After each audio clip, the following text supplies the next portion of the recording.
Hola, buenas noches a todas y a todos. ¿Cómo estás, José? Déjame ver, ¿tienes el micrófono? ¿Me oyes? Sí, te oigo muy bien. Ok. Pues buenas noches a todas y a todos. Bienvenidos a Diálogos con Alice. Esta noche me acompaña el profesor José Rivera.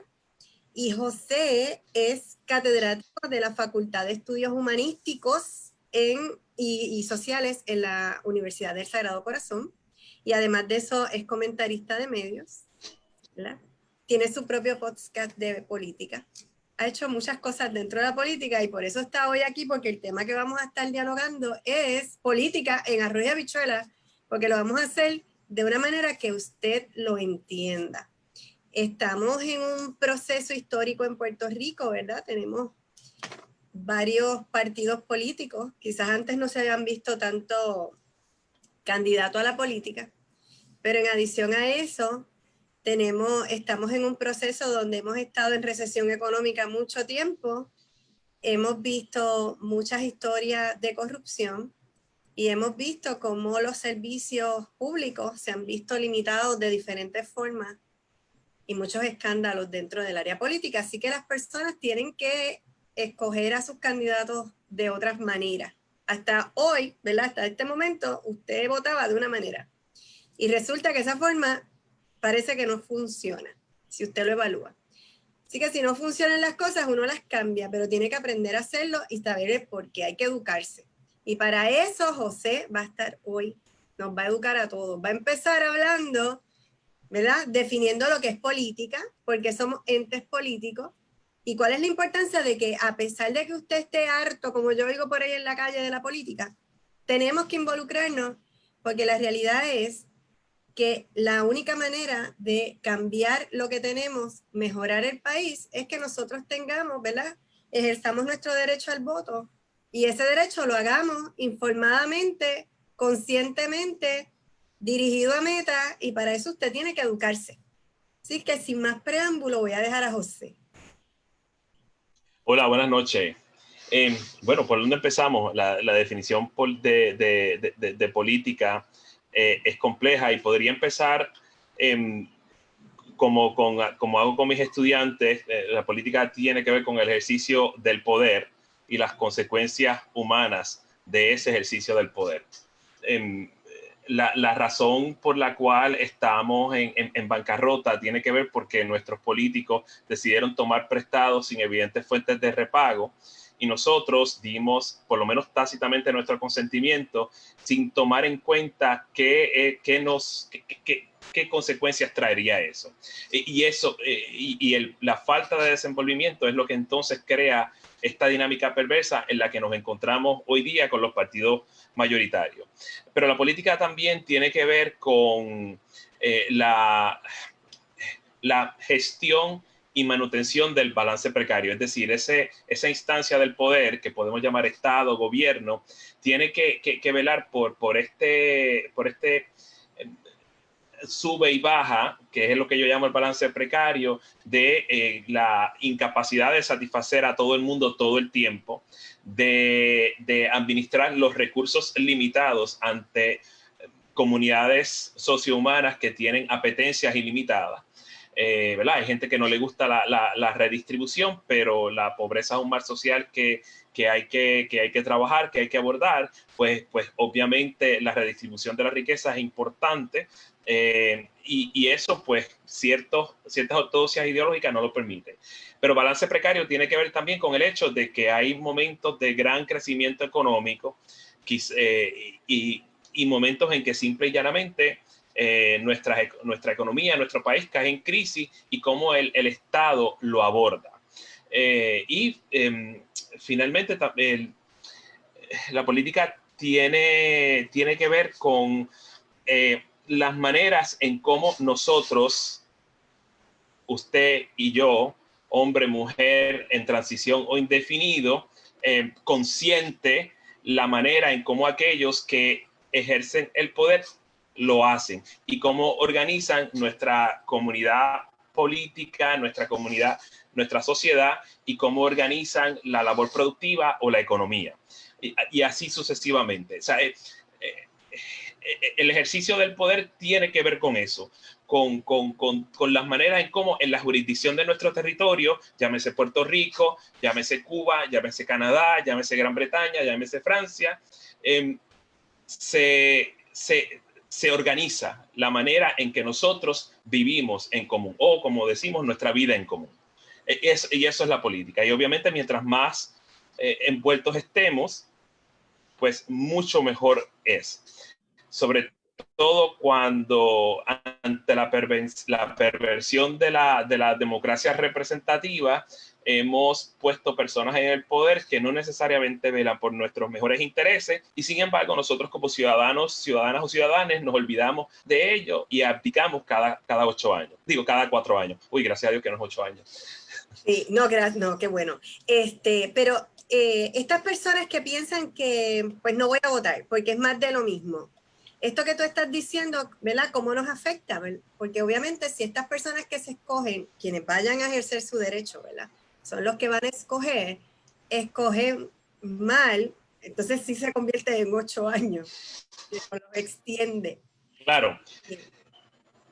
¿Cómo esto afecta claro a la que sí, gente Alice. que está con la apatía hacia la política y no quiere votar? Bueno, ciertamente cuando alguien dice que no quiere votar, ese es su derecho, esa es su elección como hombre, mujer, indefinido o en transición libre. Usted es un ser humano libre, usted decide si votar o no. Independientemente de si lo hace o no, usted brega con las consecuencias de eso. Sobre todo porque da su consentimiento tácitamente a aquel o aquella que se monta en el poder. Pero también le diría que es importante, y aquí es donde quizás algunos ciudadanos y ciudadanas se echan para atrás, es que la política hay que trabajarla. No es suficiente con hacer una cruz debajo de la insignia del partido o de la foto del candidato o candidata, es que una vez tú lo depositas, ahí empieza el verdadero trabajo. Una vez los resultados están, una vez se da el consentimiento en las urnas, el consentimiento de los gobernados para que el partido gobierne o que el nuevo gobierno gobierne, tenemos que dejarle saber a través de nuestra práctica ciudadana, a través de asumir la plenitud de la condición ciudadana, de que ese voto, ese consentimiento no es una carta blanca para hacer lo que te da la gana. Que ante todo, como entidad de poder, tú estás ahí para velar por el bien común. Y velar por ese bien común tiene que ver con tomar decisiones que sean de naturaleza no sectaria, de naturaleza equitativa y, vuelvo y reitero, siempre velando por el bien común. Sí.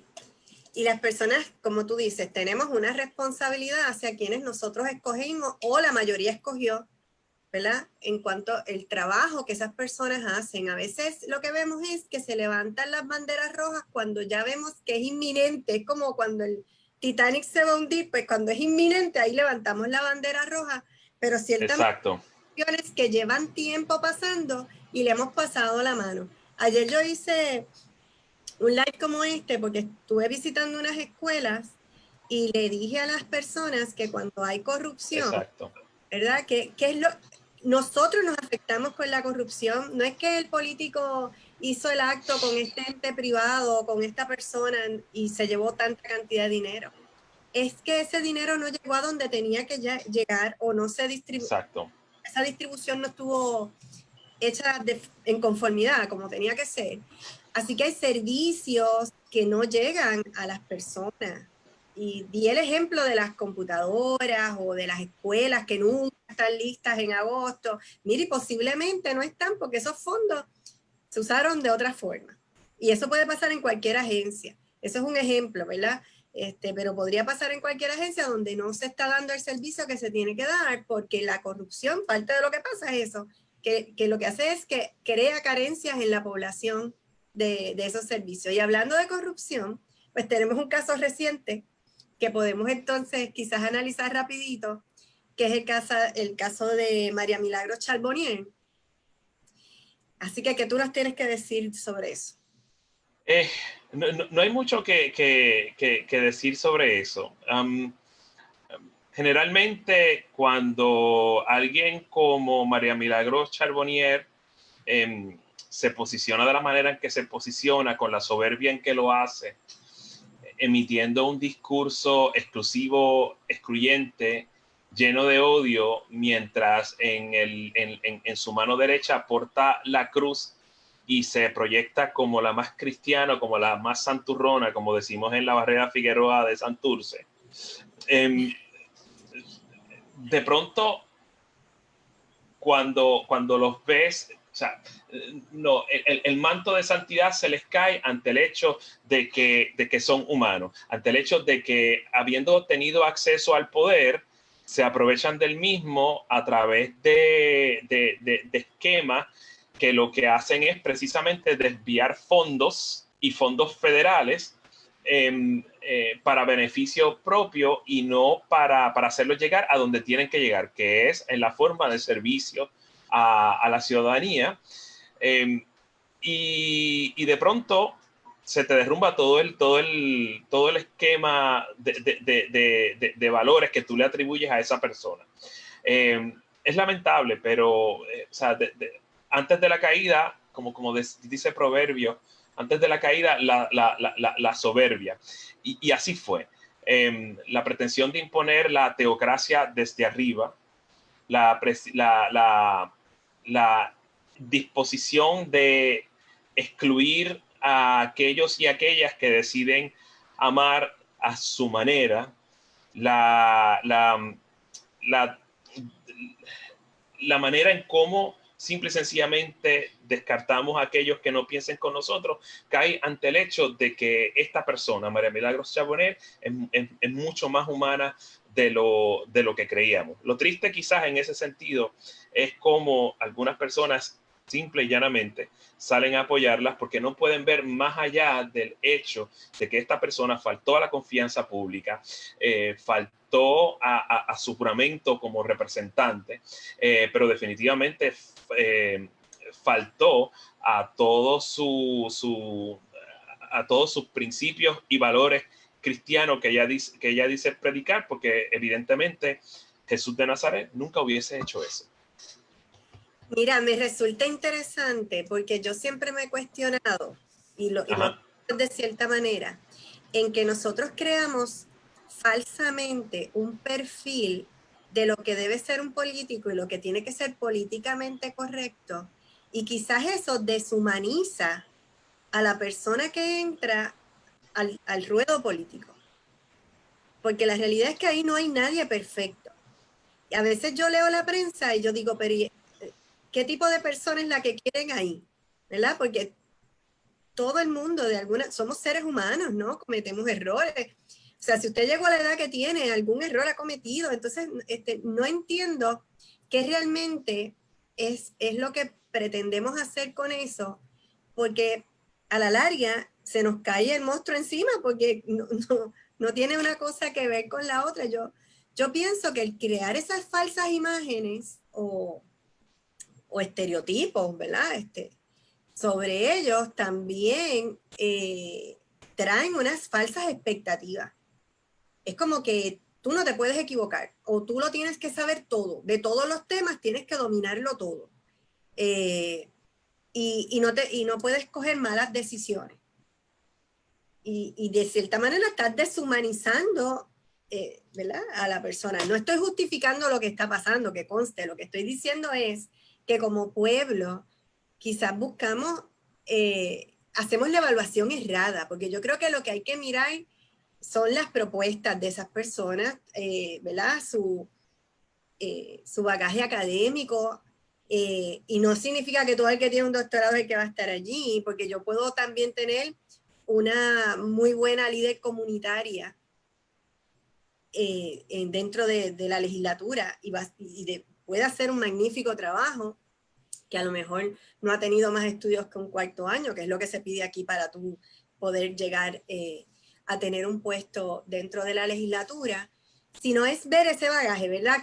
¿Cuál es la experiencia de esa persona? ¿Qué es lo que trae? ¿Qué es lo que propone? ¿Cómo lo podría llevar a la práctica?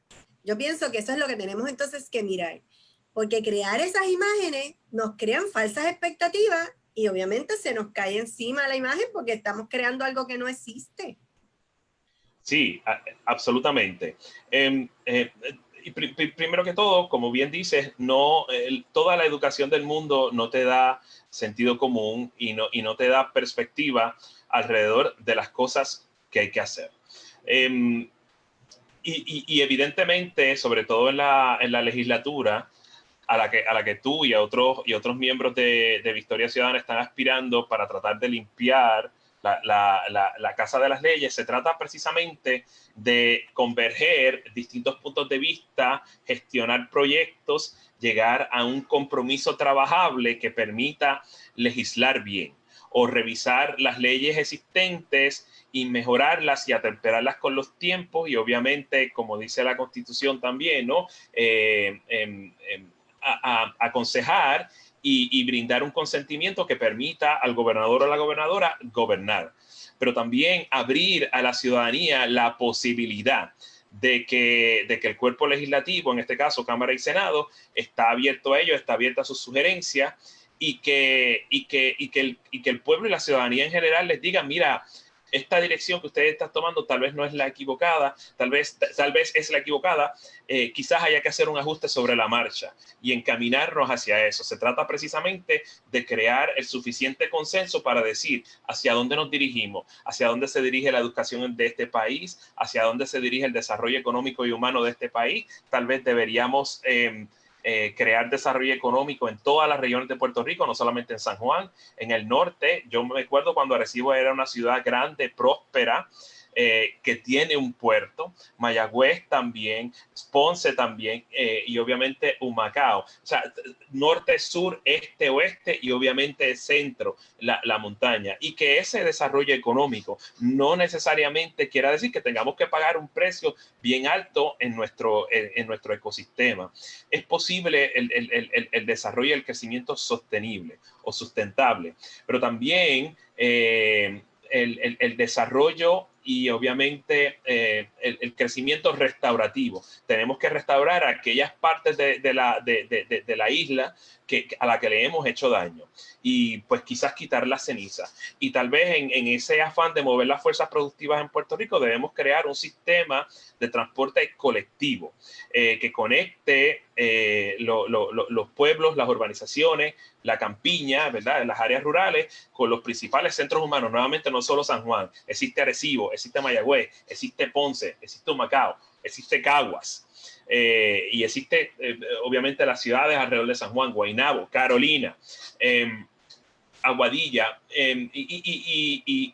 y tratar entonces de crear quizás un Puerto Rico viable, un Puerto Rico que todos queremos, diversificar la economía y crear un consenso alrededor de cuestionarle a los Estados Unidos la contradicción que suponen las leyes de cabotaje. ¿Cómo es posible que un país como los Estados Unidos de América, que está comprometido ideológicamente con el libre comercio, le cierre la oportunidad a los puertorriqueños y puertorriqueñas de comerciar libremente porque simple y sencillamente tienen que escoger para exportar sus productos o para recibirlos? La marina más cara, perdóname, la marina mercante más cara del mundo. Mire, exacto, si usted quiere exportar esas 10 toneladas de café en un dinghy turco que a lo mejor tiene 3 rotos porque está mohoso y probablemente las ratas se van a comer una cuarta parte de esa cosecha de café, pues chévere, pero es más barato que la marina mercante. Obviamente es un ejemplo extremo, pero lo que quiero decir es que los exportadores, los exportadores y los importadores puertorriqueños deben tener la libertad plena de escoger la marina mercante que ellos consideren que tiene un mejor precio para ofrecer sus productos al mercado global y que ese mercado global pueda traer sus productos a los consumidores puertorriqueños en la marina mercante que le dé la gana. Cierto, cierto. Y tenemos en ese aspecto tenemos que desarrollarnos. Bueno, vamos a entrar a cómo es la política aquí en Puerto Rico.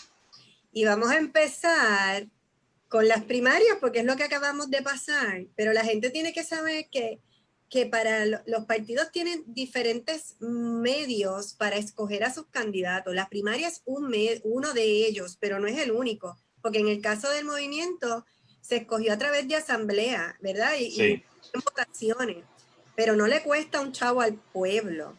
Y también hay que mirar que si tenemos un pueblo quebrado, pues también tenemos que hacer buen uso del dinero. Y esa buena fe de los gobernantes de hacer un mejor uso del dinero también se ve en la toma de decisiones para poder hacer las cosas viables, ciertamente. Así que esas primarias, ¿cómo tú las ves? Creo que son tiempos particulares, no quiero decir tiempos especiales. Y obviamente debimos haber sido mucho más sensatos y creativos. Cuando digo debimos, me refiero obviamente al presidente de la Comisión Estatal de Elecciones y claro está, los vicepresidentes y todos los comisionados electorales de los partidos mayoritarios, pero particularmente el Partido Nuevo Progresista. Y debimos haber quizás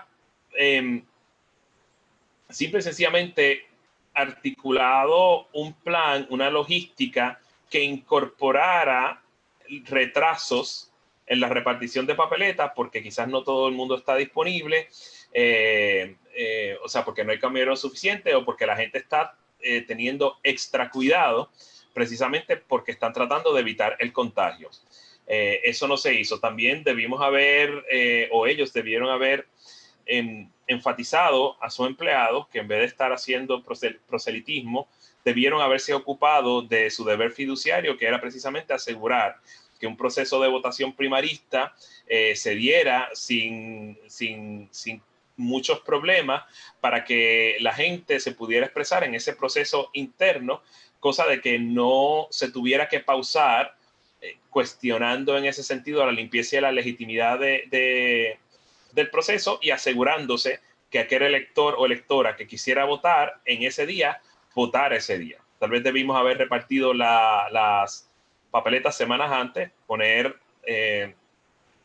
las fuerzas de seguridad a velar porque esas papeletas se mantuvieran en el lugar que se tenía que mantener. Y tal vez debimos haber extendido en ese sentido la votación hasta tarde en la noche. Pero el desastre ocurrió y parece que por lo menos en los partidos mayoritarios, yo lo dije en mi podcast de Diálogo Plural ayer, había como un apuro para pasar la página. Y ya después de los resultados, nadie habló y muy poca gente habló y muy poca gente mencionó el hecho de que por primera vez en la historia sobrellevamos un evento electoral que simple y sencillamente no estuvo a la altura de lo que estamos acostumbrados a hacer. Pues ciertamente eso me levanta bandera porque quisiera saber qué expectativas tenemos todos nosotros de que las elecciones el 3 de noviembre, ¿verdad?, se lleven a cabo como se deben llevar y tengamos confianza en el proceso y en los resultados, obviamente. Así que me gustaría que trabajaras ese tema, sobre todo la parte de que hay varias papeletas, o sea, la gente aquí en Puerto Rico está acostumbrada a votar bajo insignia en todo, pensando que es lo mismo, y yo creo que parte del problema es que no estamos educados en eso. No me vas a ver un minuto que voy a abrir la puerta, pero te estoy oyendo. Sí, no, tranquila. Creo que tenemos que estar bien preocupados. Yo, si las primarias son un indicio, creo que si no se corrigieron y tomando en cuenta que la misma persona todavía está al frente de la Comisión Estatal de Elecciones, pues podríamos tener la certeza, ojalá me equivoque, de que el proceso podría enfrentar problemas logísticos y problemas de organización de enorme magnitud y que posiblemente podríamos experimentar más o menos las mismas condiciones. Y cuando digo más o menos las mismas condiciones es que trata de pensar en lo siguiente: las primarias en comparación con las elecciones generales son un evento menor, donde votan par de cientos de miles de electores, aquellos que estén dispuestos a firmar un documento afiliándose a un partido político. Pero si tenemos millón y pico de personas debidamente inscritas para votar, entonces yo tendría que preocuparme muchísimo, sobre todo los partidos minoritarios o los movimientos insurgentes como Victoria Ciudadana, de que esos desfases que ocurrieron en la primaria ocurran en las elecciones generales y que esto signifique que les va a afectar sustancialmente más, precisamente porque el proceso, según la ley electoral y las leyes electorales anteriores, favorecen los partidos mayoritarios o ese proceso vicioso que el politólogo Maurice Duverger llamó el bipartidismo cerrado, y que podría entonces crear enormes dificultades para movimientos como Victoria Ciudadana de precisamente romper esa brecha para tratar de que para crear una nueva mayoría y que podamos mover a Puerto Rico hacia adelante con un proyecto de país. Sí, a mí me sorprende porque el discurso, ¿verdad? Lleva años, es el mismo discurso de miedo desde Luis Muñoz Marín para acá, y la gente a veces piensa, ¿verdad? Y le ha pasado al PIB, ¿verdad? Que la gente piensa, no podemos votar por el PIB porque si gana el PIB, al otro día nosotros amanecemos independientes aquí y nos parecemos a Cuba y a Venezuela y todo es una tragedia. Y entonces, pero sin embargo, el PNP ha ganado muchísimas veces y no hemos amanecido con la estadidad. Así que es ese análisis que no se hace. Ahora el discurso es que si votas por el Movimiento Victoria Ciudadana, le das un voto al PNP. No, tú le diste un voto al Movimiento Victoria Ciudadana, no al PNP. Y es como la manera de ese engaño dentro del mensaje o el miedo dentro de ese mensaje para mantener un Estado que lo hemos mantenido todos estos años y que el resultado ha sido exactamente el mismo, porque, como yo le digo a la gente, estamos en quiebra. ¿Quién nos trajo a la quiebra? Porque aquí no ha administrado el Movimiento Victoria Ciudadana. Aquí no ha administrado el PIB. Aquí no ha administrado Eliezer Molina, por decir a alguien. El Proyecto Dignidad. O sea, aquí no hay nadie que no sea los PNP y los populares. Así que si hubo una mala administración, y no hubo una, hubieron varias administraciones que tomaron malas decisiones para el pueblo, fueron ellos. Entonces, estamos replicando el mismo, y entonces ellos hablan de cambio, pero ¿de cambio de qué? Si todo el tiempo estás haciendo lo mismo. Si claro. tú tienes el mismo resultado. Claro, y tanto el Partido Popular Democrático como el Partido Nuevo Progresista han tenido varios turnos al bate. Han tenido la oportunidad, en el caso del Partido Popular, de desarrollar el ELA a una plenitud que les brindaría una enorme autonomía y los poderes con los que ellos sueñan, pero que nunca se dan porque evidentemente lo que afirman con el ELA es la colonia. Y simple y sencillamente la han dejado vulnerable y susceptible. O en el caso del Partido Nuevo Progresista, que como movimiento anexionista, penosamente buscando ese objetivo, lo que han hecho es menoscabar la colonia. Es como dice una gran amiga mía, especialista en Derecho Internacional y anexionista, mira, si tú quieres convertirte en el Estado 51 de los Estados Unidos, tú pretenderías como movimiento hacer prosperar la colonia porque es una mejor carta de presentación ante el hecho de que la Unión, que tiene que querer anexar a Puerto Rico, pueda ver a Puerto Rico capaz de pararse en sus propios dos pies, claro, y entonces incorporarlos de ser así. Pero evidentemente ese no es el pensamiento del anexionismo, bueno, del anexionismo que está dentro del PNP, que yo creo que eso es importante, hacer esa distinción. Y decir, bueno, o sea, los caminos del estatus, me refiero obviamente a la soberanía en la forma de independencia o la libre asociación, que tiene que también, que va por el mismo camino de la soberanía, o el anexionismo, es el mismo. Tiene que haber un desarrollo pleno, económico, humano, en esta entidad que nosotros, en esta isla, en este archipiélago que nosotros llamamos Puerto Rico. Sus ciudadanos tienen que gozar plenamente de un espacio político, social y económico, donde hayan varias oportunidades para llegar a la prosperidad, tanto individual como colectiva. Y que nuevamente podamos pararnos en nuestros propios dos pies para que desde esa posición de fuerza podamos entonces tomar el camino que como colectivo decidamos, que sea la soberanía o sea entonces la anexión. Claro, debe ser así. Tenemos una pregunta que aunque ya salimos del tema, pero no la quiero pasar por alto. Pregunta Magdi Candelaria, ¿cuál es la protección a largo plazo de la isla en que se aspirara a que seamos buenos? Se vocifera mucho de que somos desarrollados, pero no es así. Hay que mover las fuerzas productivas, como usted menciona, en todos lados. Así que ella dice que gracias por usar de ejemplo a su pueblo de Arecibo, pero ¿cómo podríamos hacer eso?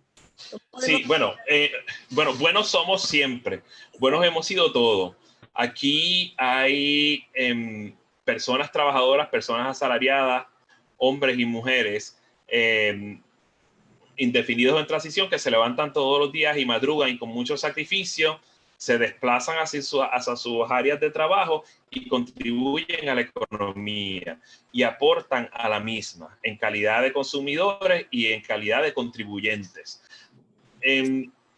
Y lo que se necesita entonces es salirnos de la ortodoxia y pensar que el estatus, aun importante como es la solución mágica, porque como bien dijiste, Alice, si gana el PIB en las elecciones generales, al otro día no va a venir la independencia. De la misma manera que si la anexión ganara como opción de estatus, los beneficios de la estadidad no van a ser aparentes el próximo día. O sea, aquí no va a nevar y Disney no va a estar en el área del Morro el próximo día, es lo que quiero decir. O sea, no es ese tipo de fantasía.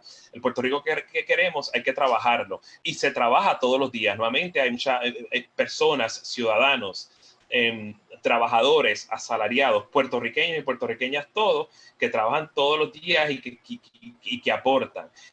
Y muchos de ellos quieren crear sus propios negocios y apuestan por la pequeña empresa, por la mediana empresa, por la empresa cooperativa, por la microempresa. Pues yo creo que un gobierno óptimo debe querer que todo eso se dé en una cancha nivelada donde la gente pueda competir. Y obviamente con un sistema contributivo no equitativo, porque yo no quiero que todo el mundo pague el 15%, porque obviamente para un billonario el 15% es menudo.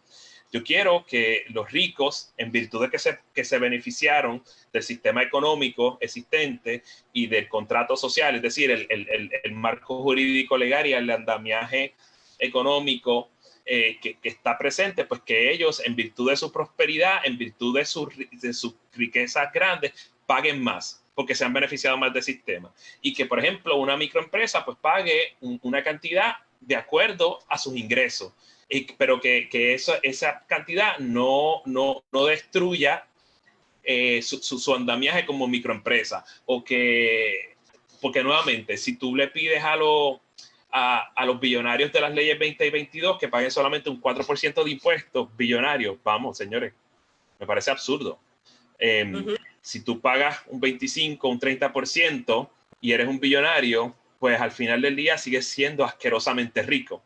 Pero una empresa que emplea 25 personas y que crea, qué sé yo,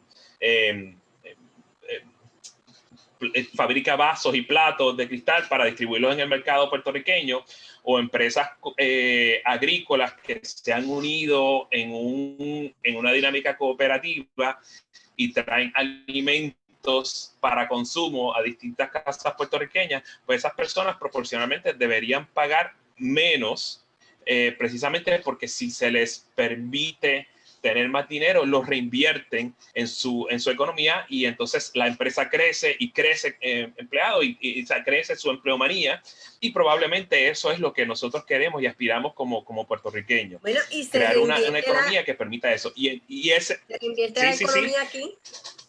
Y reinvertirla. Entonces, si una gran empresa, una megatienda tú le dices, mira, tú tienes que pagar 25% porque tú eres una empresa rica, y tú dices, pues, y la empresa, la megatienda dice, me voy, pues tú como gobierno debes valientemente decirle, bueno, pues vete. E incentivar quizás una serie de pequeñas empresas que puedan crear una estructura de negocios paralela a la de esa megatienda y quizás en más pueblos de Puerto Rico y quizás alentar a muchas personas, o sea, a la vieja clase empresarial, a la nueva clase de emprendedores, a que el gobierno va a estar ahí para crear los incentivos suficientes para que sus empresas se puedan establecer, se puedan ampliar y puedan prosperar. Claro. Sí, sí, que tengan el dinero para poderse sustentar. Claro que sí. Sus empleados y ellos mismos. Exacto, pero para contestar la pregunta de la compañera, ahí está la cuestión del balance precario. Yo creo que todos nosotros como ciudadanos consumidores, como personas que posiblemente estemos envueltas en el sector privado o en el sector público, y el gobierno tiene que encargarse de mantener esa cancha nivelada para que la prosperidad, la afluencia sea equitativa en todas las regiones. Porque nuevamente yo recuerdo el ejemplo de Arecibo no es random, como dicen mis estudiantes, no es al azar. Yo, que tengo 48 años, yo vi un Arecibo grande, enorme, próspero en la década del 70, a finales de la década del 70. Y cada vez que llevo a mi mamá a Aguadilla, que ella me obliga a irme por la número 2, y es verdad que el paseo es más bonito. Cuando paso por Arecibo, se me cae la cara de vergüenza al verla hecha una ciudad muerta. No es moribunda, es muerta. Y llena de urbanizaciones y oficinas médicas que giran alrededor de los dos hospitales que existen ahí. O sea, de la misma manera que otro Puerto Rico es posible, otro Arecibo es posible, otro Santurce es posible, otro Río Piedras es posible, otro Ponce es posible, otro Mayagüez es posible. Río Piedras yo creo que es el mejor ejemplo que podríamos dar, porque ¿quién no fue a Río Piedras? ¿Verdad? Exacto. Y si tú vas ahora, es fantasma, que allí lamentablemente hay gente buena que está tratando de levantarlo. Y ahí es donde uno también tiene que verlo, pero en el caso de mi distrito pasa igual. Tú vas a Canóvanas, en algunos sectores tienes las grandes áreas con las megatiendas y tienes un pueblo fantasma, y entonces como que no hay un balance que se deba.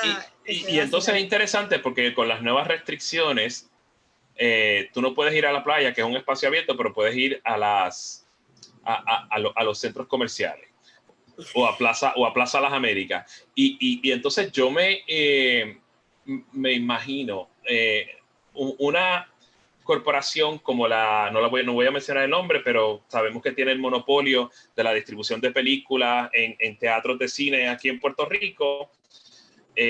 Fuerza, cabildea y obliga a la gobernadora a abrir la economía para que la gente se meta en los cines a verlo, a ver las películas, y de pronto tenemos un nuevo brote. Mano, aquí llegaron a existir par de autocines. Claro. Porque un gobierno no incentiva, digamos, una cooperativa de cineastas y de distribuidores de cine y de películas que negocie con los estudios, que traigan esas películas y creamos unos espacios donde podamos verla en nuestros automóviles? ¿O porque no restauramos la avenida Ponce de León y todo el comercio que allí existía, que todavía existe en la avenida Borinquen de Barrio Obrero? Pero entonces, o sea, tenemos una avenida Ponce de León y una avenida Fernández Juncos muerta, cuando en un momento dado de la década del 60, del 70 y el 80 era un gran centro de comercio y cultura en este país. Y la gente parece olvidarse de eso, y definitivamente los gobiernos también se olvidan de ello. Y necesitamos una economía que sea así, abierta, al aire libre, y que podamos entonces no tener que meternos en centros comerciales que al final terminan pagando menos impuestos que probablemente el contribuyente promedio en proporción, y entonces beneficiamos quizás una diversidad mayor de emprendedores e incentivamos un capital puertorriqueño que invierta, reinvierta y que se ayude a sí mismo y ayude a otros a prosperar. Sí. Y entonces cuando nosotros, que es parte de lo que queremos hacer, ¿verdad? En el Movimiento Victoria Ciudadana, todo lo que tú estás nombrando ahí es parte de nuestra agenda. Pero regresando a las elecciones y cuando las personas se enfrentan a ese proceso, mucha de la gente ni siquiera sabe cuáles son las funciones de un senador, de un representante. Quizás te puedan decir, el gobernador es el que manda o cosas así, ¿verdad? En resumen. Pero no sabe cuáles son las funciones. Entonces, a mí me pesa muchísimo porque yo estoy yendo a votar, ¿verdad? Y no sé por lo que estoy votando, o no sé cómo yo le puedo reclamar a esa persona que realice el trabajo por el cual yo lo voté y lo puse ahí. O sea, voté por él para que me representara. ¿Qué se supone que es lo que, qué es lo que hace? ¿Qué hace un senador? Si yo gano, ¿qué yo Bueno, sí, primero que todo, me parece que es importante que la ciudadanía se informe y se informe bien. Yo sé que puede ser un esfuerzo bien cuesta arriba, pero yo creo que responsablemente nosotros y nosotras y nosotras como ciudadanos tenemos que procurar mirar qué es lo que quiere ese partido, el que sea, Victoria Ciudadana, Partido Nuevo Progresista, Partido Popular Democrático, Partido Independentista Puertorriqueño, Eliezer Molina. ¿Cuáles son sus compromisos programáticos? Y debemos también decirle, pongan estas ideas al público y sométanse al escrutinio de los votantes. No solamente el día de las elecciones, sino siempre. Es decir, mira, esto no me encaja, o esto me encaja, o esto es contradictorio. Y dejarles saber que aparte de la oposición, aparte de la prensa, la ciudadanía en general va a estar pendiente a eso, a esa trayectoria. Le corresponde, bueno, en términos reales, las legislaturas son importantes, los parlamentos son importantes. Quizá uno de los grandes legados de Europa, aparte del colonialismo y el genocidio que exhibieron en un momento dado, es el parlamentarismo, particularmente Gran Bretaña. El legislador está ahí en calidad de representante. Ahora, bien, Senado y Cámara en un país como este lo configuramos de esa manera quizás porque lo modelamos de acuerdo con Estados Unidos. Entonces, en el caso de los Estados Unidos, un senador o senadora representa los estados. En este caso hay 100 senadores porque a cada estado le corresponden 2, pues entonces los estados son representados por ese alto cuerpo de 100 senadores con el vicepresidente de los Estados Unidos presidiendo el Senado y que solamente participa cuando hay un empate. Pero evidentemente el senador o la senadora está ahí porque goza de una confianza mayor en calidad de, y esto no quiere decir absolutamente nada, pues esa persona sabia o ese viejo sabio que conoce mucho y que está ahí porque no solamente va a fiscalizar al Poder Ejecutivo, sino que está ahí para aconsejar. El Senado es un cuerpo de gente sabia. Y ahí entonces, pues, obviamente es importante que personas como tú, Alice, que como Rosa Seguí, que como Ana Irma entren al Senado, o personas como Mariana Nogales entren a la Cámara de Representantes y todos los miembros de Victoria Ciudadana y puedan, en ese sentido, arrebatarle a los partidos tradicionales esas mayorías parlamentarias, pues yo creo que es importante revisar este proyecto que nosotros conocemos como Puerto Rico. Tú como senadora, como mujer luchadora, trabajadora, activista, estás ahí en una posición de altura bien poderosa para fiscalizar, para monitorear el Poder Ejecutivo, pero también para aconsejar. Por eso es que los miembros del gabinete del gobernador pasan por el sedazo del Senado, excepto el secretario de Estado que pasa por el Senado de la Cámara y del Senado. Y yo creo que ese es el rol principal. Es un cuerpo de legisladores sabios que están preocupados por la dirección que tome Puerto Rico. Si es una dirección buena, que continúe en esa dirección y que los cambios cuando vengan paulatinamente y se implementen de manera sabia, y cuando van mal, tienen el deber de detenerlo. Y en ese sentido, y ese es el rol del senador. Y claro, está la Cámara de Representantes, pues ya es más representativa o representa al pueblo mucho más directamente. Pero de nuevo, es la configuración que se le da a Estados Unidos, que se le da en Estados Unidos y que nosotros modelamos aquí. En ese sentido, probablemente lo que haga sentido, valga la redundancia, es que de surgir un escenario espectacular en noviembre, que podamos entonces repensar Puerto Rico y quizás crear una Cámara Legislativa, una sola Cámara Legislativa, que pueda ser electa proporcionalmente y que asuma ese error en su totalidad, y que entonces se monte como un verdadero poder, un segundo poder si se quiere, y que entonces, ejerciendo su sabiduría y su integridad, podamos entonces tener miembros del gabinete igualmente íntegros y definitivamente miembros de la judicatura que no representen los intereses de los partidos mayoritarios, menoscabando así el marco jurídico legal que tenemos en este país. Y la idea que a veces la gente tiene, obviamente porque lo aprendieron socialmente, de que yo voy a votar y voy a votar, hago una cruz debajo de tal insignia o debajo de este partido, porque todo tiene que ser igual, ¿verdad? Sí.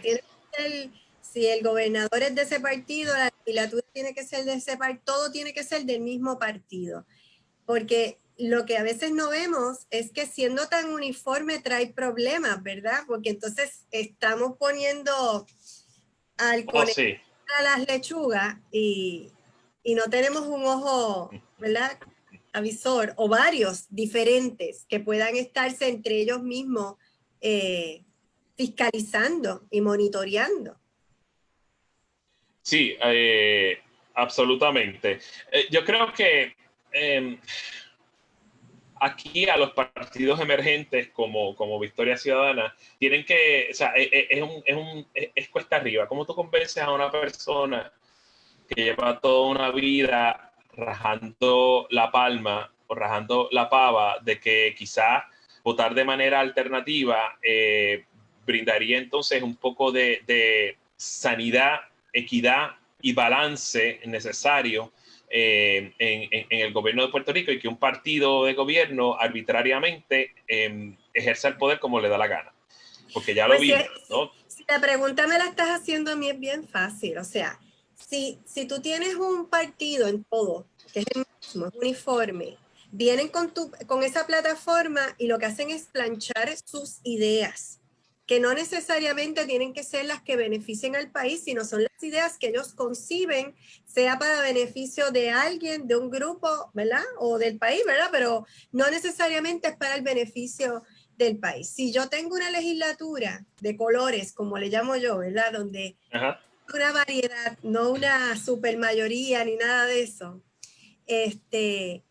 nos obligamos entre nosotros a que las cosas hay que discutirlas, ¿verdad? Y en esa discusión hay absolutamente, porque no se toman las cosas a la ligera y se tiene que ver lo que sirve, lo que no y lo que es beneficioso, y siempre va a haber la persona que lo va a estar cuestionando, así que no es tan fácil. Quizás están muy cómodos a que quieren que todo pase fácil porque piensan que la gobernanza debe ser así, muy pacífica y muy tranquila, cuando la realidad es que no debe ser así, porque si no se pasa por un escrutinio, ¿verdad? Y un proceso deliberativo y donde el pueblo pueda tener participación y se hagan vistas públicas y se discutan las cosas, pues lamentablemente tenemos proyectos como el proyecto de la reforma electoral, que ya vimos con las primarias que no funciona, y como otros proyectos que han estado ¿verdad? En el país, que cuando se asumen, la realidad es que no sirve, pero que de alguna manera funcionó para que un grupo o alguien saliera beneficiado de él. Así que claro, hay que tener cuidado con eso, porque obviamente están de alguna manera no tienen fiscalización. O sea, se pierde esa función de fiscalizar. Sí, absolutamente, porque la legislatura se convierte en un sello de goma incondicional. Y puede ser que para disimular o para pretender alguna independencia con relación al Poder Ejecutivo, pues tú objetes algo, pero al final lo vas a aprobar. Mira, los derechos de los trabajadores quedaron pisoteados por la nueva reforma laboral. Y quizás algunos legisladores de mayoría en un momento dado se objetaron, pero al final de cuentas cerraron fila.